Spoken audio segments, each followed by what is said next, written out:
ایک بار کسی نے نور جہاں سے پوچھنے کی جرت کی کہ محترمہ آپ کب سے گا رہی ہیں؟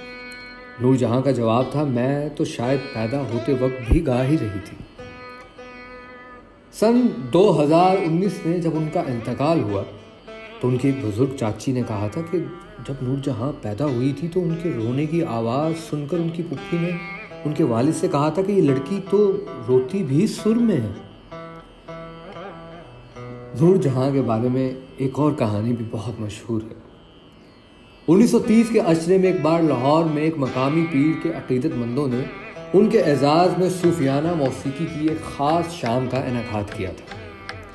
ایک لڑکی نے وہاں پر کچھ نعتیں سنائیں تو پیر نے اس لڑکی سے کہا، بیٹی کچھ پنجابی میں بھی ہم کو سناؤ نا۔